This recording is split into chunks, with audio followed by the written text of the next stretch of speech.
Hi കൂട്ടുകാരെ, welcome to ആര്യാരാജ്. നമുക്കിന്ന് കുറേ പച്ചക്കറികൾ പറിച്ചാലോ. ഒരു കിഴങ്ങ് നടുകയും വേണം. എങ്ങനെയാണെന്ന് ഞാൻ കാണിച്ചു തരട്ടെ.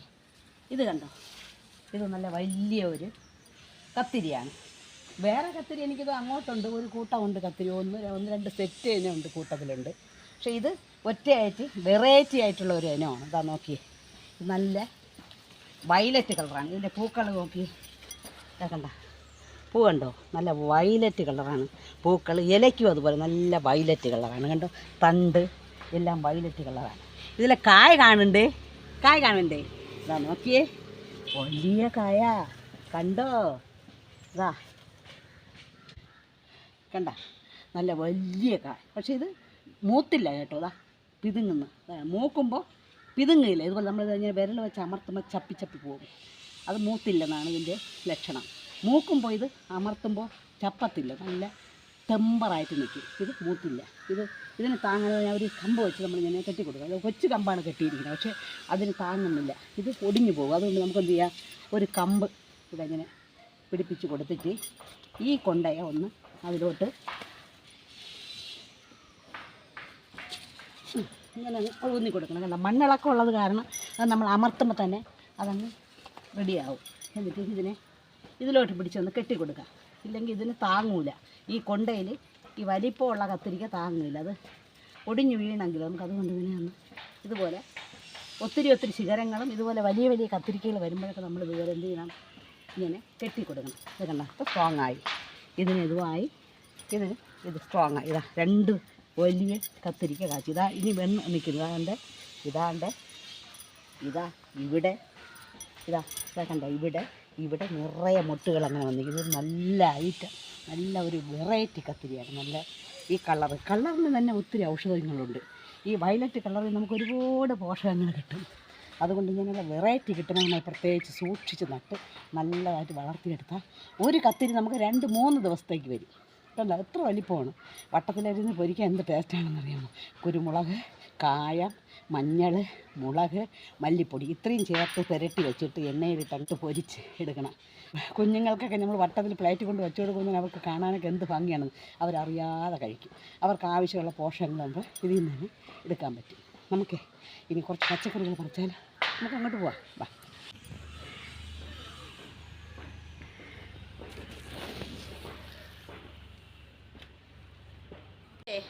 കുറച്ച് വെണ്ടയ്ക്ക ഞാൻ പറിക്കട്ടെ. ഇതാ കണ്ട, വെണ്ടയ്ക്ക അന്ന് നിങ്ങൾക്ക് ഞാൻ കാണിച്ചു തന്നതാണ്. ഈ വെണ്ട കണ്ടില്ലായിരുന്ന, പച്ചയും ചുവപ്പും കൂടെ ചേർന്ന വെണ്ട. ഈ വെണ്ട ഞാൻ അന്ന് പറിച്ചെടുത്തതൊക്കെ ഏകദേശം തീർന്നു. ഇനി ഇതാ ഒത്തിരി മുറ്റി നിൽക്കുന്നു. ഇതിൽ നിന്ന് മുറ്റിപ്പോവും. അതുകൊണ്ട് പറിച്ചിട്ട് മാറ്റി വെച്ച് നമ്മൾ ഫ്രിഡ്ജിൽ കൊണ്ട് കവറിലിട്ട് കെട്ടി വെച്ചിരുന്നാലും ഒത്തിരി നാളത്തേക്ക് ഇരിക്കും. ഇതാ കണ്ട, ഒത്തിരി വിളഞ്ഞ് നിൽക്കുകയാണ്. അപ്പോൾ വെറുതെ നിർത്തി അതിനെ മുറ്റിച്ച് കളയുന്നല്ലോ, അതുകൊണ്ടാണ് കട്ട് ചെയ്തെടുക്കാമെന്ന് വിചാരിച്ചത്. ഈ വെണ്ടയ്ക്ക കഴിച്ചാൽ തന്നെ കളർ വയ്ക്കാനും പോഷകഗുണങ്ങളും എല്ലാം അടങ്ങിയതല്ലേ. ഒത്തിരി വെണ്ടയ്ക്ക ഇതിന് മൂത്ത് നിൽക്കുകയാണ്, നല്ല വലിപ്പമായി. ഇതൊക്കെ ഇനി എങ്ങനെ നിർത്തിയിരിക്കും. അതുകൊണ്ടാണ് ഇതൊക്കെ അടർത്തിയപ്പോൾ പിന്നെ ഒത്തിരി കായകൾ അടർത്തുന്നതുകൊണ്ട് നിങ്ങൾക്കും കൂടെ ഒന്ന് കാണിച്ചു തരാമെന്ന് വിചാരിച്ചു. അതാണ് നിങ്ങളെ കൂടെ കൂട്ടിക്കൊണ്ട് വന്നത്.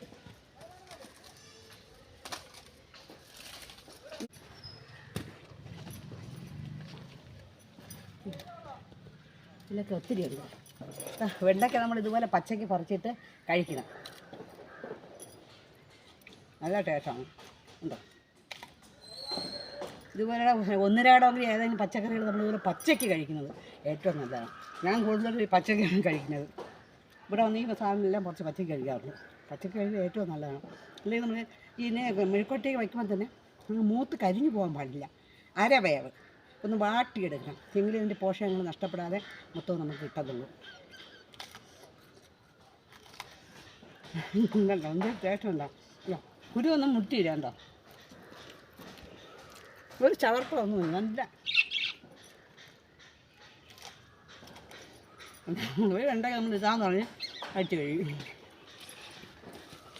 തക്കാളി പറിക്കാം.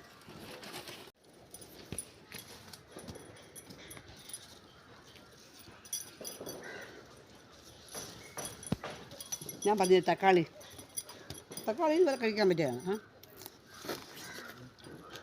അങ്ങനെ ചാറ്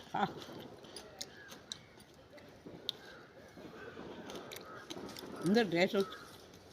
ഞാനെന്ന് പറഞ്ഞില്ലേ 4-5 മൂട് തക്കാളി ഉണ്ടായിരുന്നു. നമ്മൾ തക്കാളി പറിച്ച് മടുക്കുമെന്ന്. അതുപോലെയാണ് എനിക്ക് ഒത്തിരി തക്കാളി ഉള്ളത് കാരണം ഇഷ്ടം പോലെ തക്കാളി. അതുകൊണ്ട് നമ്മൾ കറിക്കൊക്കെ ഒന്നിടുന്നിടത്ത് 2 തക്കാളിയാണ് ഇടുന്നത്. ഓരോ കറികളിലും ചേർക്കുന്നത്. രസമൊക്കെ ഇത് നമ്മൾ ഞവടി വയ്ക്കണം. എന്ത് ടേസ്റ്റായിരിക്കും എല്ലാ പൊടികളും കൂടെ ഒക്കെ ചേർത്ത് വയ്ക്കണം. അടിപൊളിയാണ്, നല്ല ടേസ്റ്റാണ്. അവിടെ വയ്ക്കി കഴിക്കാം. കണ്ടോ, അടർത്തിയാലും തീരാതെ തക്കാളി അടർത്തിക്കൊണ്ടേയിരിക്കുക. ഇതിലും മൊത്തവും പൂവും കായും ഒക്കെ വന്നു തുടങ്ങി വീണ്ടും. കണ്ട, ഇതിലും അങ്ങനെ ഇതും പൂവും കായും ഒക്കെ നിറയെ പൂവും കായും. ഞാൻ കണ്ടോ, ഞാനന്ന് നിങ്ങളെ കാണിച്ചാണല്ലേ ഇതിന് ഒഴിച്ചു കൊടുത്ത കണ്ടില്ലായിരുന്നു വളം ചെയ്തത്. ആ വളങ്ങളാണ് ഇതിൻ്റെയൊക്കെ ഫല. ഇനിയേ വേറൊരു വെറൈറ്റി നിൽക്കുന്നു. വാ നമുക്ക് കാണിച്ചു തരാം. എന്താണെന്ന് കാണിച്ചു തരാവേ. നല്ല പഴുത്ത് നിൽക്കുന്നു. അടർന്നു പോകുമെന്ന് വിചാരിച്ചാണ് ഞാൻ പിന്നെ പറിച്ചെടുക്കണേ. അത് അത്രത്തോളം പഴുത്ത്.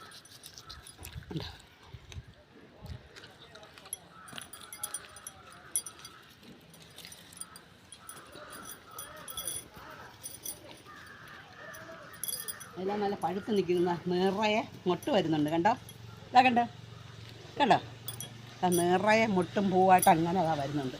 കൊച്ചു കായകളും കണ്ട,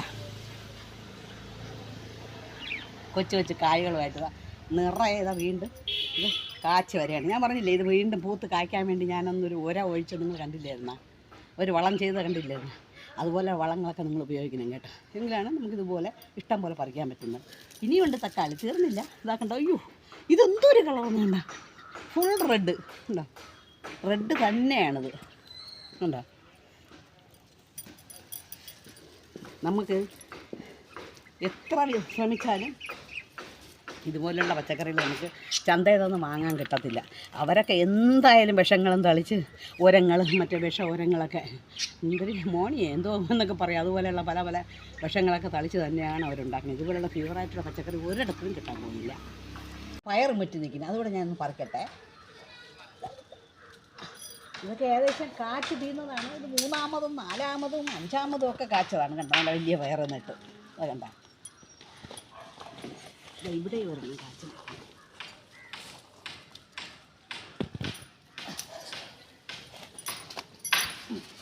അവിടെ 4-5 നിൽക്കുന്നു, അതിനെ കൂടെ ചെന്ന് പറിക്കാം. കണ്ട, ഇതിലും നിൽക്കുന്നു. ഇതിലും ഒരുപാട് കാച്ച് കേട്ടോ. എങ്ങനെയാണെന്ന് വെച്ചാലേ ഇതാ പയറിങ്ങനെ പൊടിച്ച് പറഞ്ഞാൽ ഒരു കമ്പ് വെച്ചിട്ട് ഇതുപോലെ ഒരു കാച്ചിൽ വെള്ളിയോ, ഇത് പടർന്ന് വീണ് കിടന്ന കാച്ചിൽ വെള്ളിയാണ്. എന്തെങ്കിലും വള്ളിയൊക്കെ ഇതുപോലെ തൊടുത്തി വിട്ട് അതിലൊക്കെ ഇങ്ങനെ പടർന്ന് ചുറ്റി കിടക്കാൻ സാധിക്കും. ഇതിൽ ഞാൻ ഒത്തിരി പറിച്ചതാണ്. കണ്ടോ, ഇതിൽ വീണ്ടും മുട്ടൊക്കെ വീണ്ടും വന്ന് നിൽക്കുന്നത്. ഇതിലും ഇതാ നല്ല മുറ്റി നല്ല വലിപ്പമുള്ളത്, നല്ല നീളവും വലിപ്പമുള്ളത്.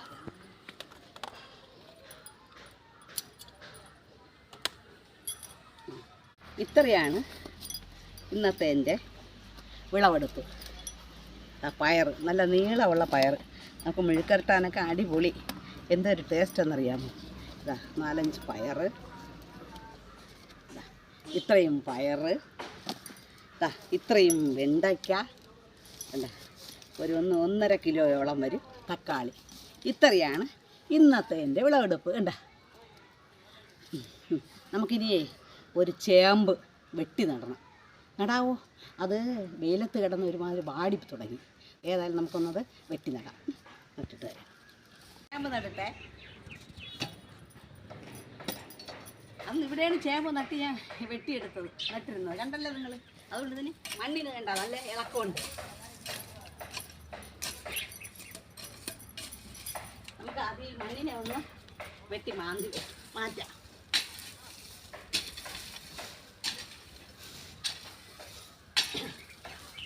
കുഴി കുഴിച്ചിട്ട് കുഴിയിൽ നമ്മൾ കരിയില നിറയ്ക്കണം ആദ്യം. ഇല്ലെങ്കിൽ എന്ത് ചെയ്യാൻ അറിയോ, കിഴങ്ങ് താന്നു പോയാൽ നമുക്ക് വെട്ടിയെടുക്കാൻ ഒത്തിരി ബുദ്ധിമുട്ടായിരിക്കും. അതുകൊണ്ട് നമ്മൾ ആദ്യം ഇത് മാറ്റിയതിന് ശേഷം നമുക്ക് കരിയില നിറയ്ക്കാം ഇതിലോട്ട്. ഏതാ വാഴയിലയാണ് കൊണ്ടുവച്ചിരിക്കുന്നത്. എന്ത് കരിയിലയും മതി. വാഴയില കിട്ടിയത് മുറിച്ചപ്പോൾ ഞാൻ എടുത്ത് മാറ്റി വച്ചിരിക്കുകയായിരുന്നു. കരിയില എന്നിട്ട് നമുക്ക് ഇതിലോട്ട് വീണ്ടും കുറച്ച് മണ്ണ് നിരത്തി കൊടുക്കാം.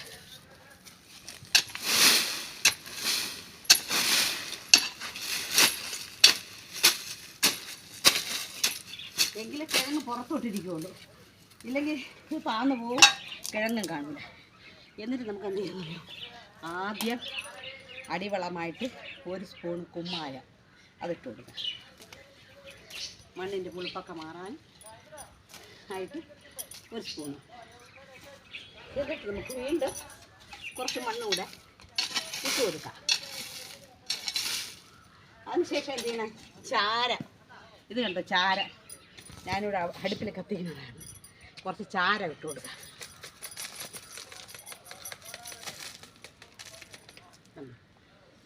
എന്നിട്ട് നമ്മൾ വീണ്ടും ഇതിലോട്ട് മണ്ണടിപ്പിക്കണം. അടിയിൽ കരിയില ഇട്ടു, പിന്നെ നമ്മൾ കുമ്മായ ഇട്ടു, അതിൻ്റെ മീതെ ചാര വിട്ടു, അതിൻ്റെ മീതെ ജൈവ വളം ഇട്ടു, അതിൻ്റെ മീതെ ചാണകവും ഇട്ടു. അങ്ങനെ ഇതാ മണ്ണ് റെഡിയായി. ഇനി നമുക്ക് ഇതിലോട്ട് തൈ നടാം. ഇനി ഇതിലോട്ട് തൈ നടാം. ഇതാ അന്ന് ഞാൻ ഇവിടെ നിന്ന് വെട്ടിയെടുത്തറേ ചേമ്പാണ്. കണ്ടോ വാടി തുടങ്ങി. അപ്പോൾ നമുക്കിതിനെ ഒന്ന് ഇതിലോട്ട് നടാം. ആദ്യം നമുക്കിതിൻ്റെ തണ്ടൊക്കെ ഒന്ന് കട്ട് ചെയ്യാം. ഇവിടെ തന്നെ കിടന്നോട്ടെ. തണ്ടുകളൊക്കെ ഒന്ന് കട്ട് ചെയ്തിട്ട് നമുക്ക് ഇതിലോട്ട് തന്നെ അങ്ങ് നടാം. ഈ വേരുകളെയും എല്ലാം ഒന്ന് കട്ട് ചെയ്ത് ഇങ്ങനെ കട്ട് ചെയ്ത് നമ്മളിതിനെ വൃത്തിയാക്കണം. ഒറ്റ തണ്ട്, ഈ ഒരു തണ്ട് ഇരുന്നോട്ട്. ബാക്കിയെല്ലാം ഇതുപോലെ ഇങ്ങനെ കട്ട് ചെയ്ത് നമ്മൾ ഇതിനെ വൃത്തിയാക്കിയതിന് ശേഷം വീണ്ടും നടാം. ഇങ്ങനെ നമ്മൾ വീണ്ടും നടണം. അന്ന് ഇതിൽ നിന്ന് കിട്ടിയില്ലേ ഒരു പൊടിച്ചത്? ഞാൻ അന്ന് കണ്ടവർക്കറിയായിരിക്കും. ഇതിൽ നിന്ന് പൊടിച്ച ഒരു ചേമ്പങ്കടം കിട്ടിയാൽ അത് ഞാൻ അവിടെ നട്ടു വെച്ചു. നട്ട് കഴിഞ്ഞത് പൊടിച്ചും തുടങ്ങി. പക്ഷേ ഇത് നട്ടില്ലായിരുന്നു. ഇത് നിങ്ങൾക്കൂടെ കാണിച്ചു തരാമെന്ന് വിചാരിച്ചു. എങ്ങനെയാണ് നടണം നിങ്ങളും കൂടെ കാണണമല്ലോ. എങ്കിലേ നിങ്ങൾക്ക് ഇതുപോലെയൊക്കെ ചെയ്യാൻ പറ്റത്തുള്ളൂ അല്ലേ? ഞാൻ മാത്രം നട്ടാൽ മതിയോ? നിങ്ങളും നടണം കേട്ടോ. എന്തായാലും എൻ്റെ വീഡിയോ കണ്ട് എൻ്റെ പരിസരവാസികളിനെ കുറച്ച് പേരൊക്കെ കൃഷി തുടങ്ങി. അവരൊക്കെ എന്നോട് പറഞ്ഞായിരുന്നു ഞങ്ങളിപ്പോൾ അത് കൃഷി തുടങ്ങി, തൈകളൊക്കെ വിത്തുകളൊക്കെ പൊടിച്ച് തൈയായി തുടങ്ങി. അപ്പോൾ ഞാൻ ബാക്കി കാര്യങ്ങളൊക്കെ അവർക്ക് പറഞ്ഞു കൊടുത്തു. അപ്പോൾ അവർക്കൊക്കെ എന്ത് സന്തോഷം. അതുപോലെ നിങ്ങളും നടണം കേട്ടോ. നടുക്ക് ഒരു കുഴി ഇങ്ങനെ എടുക്കണം.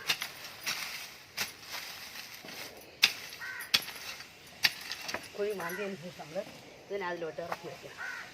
മീൻ ഇരിക്കട്ടെ, അതാണ് നല്ലത്. എന്നുവെച്ചാൽ ഒത്തിരി താഴാൻ പാടില്ല. ഇനി കിഴങ്ങ് താഴോട്ട് പോയി. ഇനി നമ്മൾ ഇതിനോട് നല്ല മണ്ണണച്ച് നല്ല പരുവത്തിന് ആക്കി.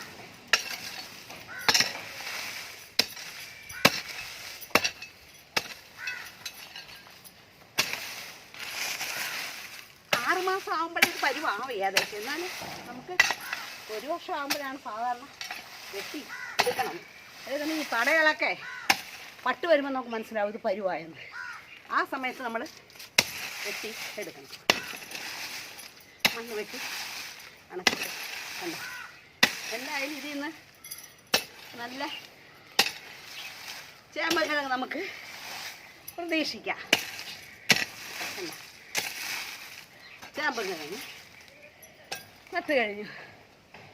കണ്ടോ ഇതാ. ഇനി പൊടിക്കുന്നവർ രാവിലെ വൈകുന്നേരം വെള്ളം ഒഴിക്കണം. എങ്കിലും ഇത് പൊടിച്ച് കയറും. അതിനുശേഷം ഒരു നേരം ഒഴിച്ചാൽ മതി. പിന്നെ ഈ നമുക്ക് വല്ല വളങ്ങളൊക്കെ കിട്ടണമെങ്കിൽ ഇതിൻ്റെ പുറത്ത് കൊണ്ടിട്ടിട്ട് വീണ്ടും വീണ്ടും മണ്ണ് മൂടിക്കഴിഞ്ഞാൽ ഒത്തിരി കിഴങ്ങ് അങ്ങനെ ഇത്തിറങ്ങി വെട്ടിയെടുക്കാൻ സാധിക്കും. കണ്ട നട്ട് കഴിഞ്ഞ് ഇനി നമുക്ക് കുറച്ച് വെള്ളം ഒഴിച്ച് കൊടുക്കാം. എങ്ങനെയുണ്ട് ഇന്നത്തെ വീഡിയോ? കൊള്ളാവോ? ഇഷ്ടമായോ നിങ്ങൾക്ക്? ഇഷ്ടമായെങ്കിൽ ലൈക്ക് ഷെയർ ചെയ്യണം കേട്ടോ. സബ്സ്ക്രൈബും ചെയ്യണം. ഇതുവരെ സബ്സ്ക്രൈബ് ചെയ്യാത്തവർ സബ്സ്ക്രൈബ് ചെയ്ത് നമ്മൾ സപ്പോർട്ട് ചെയ്യണം. ഇനി ഒരു നല്ല വീഡിയോയുമായി ഉടൻ വരുന്നതാണ്. ബൈ.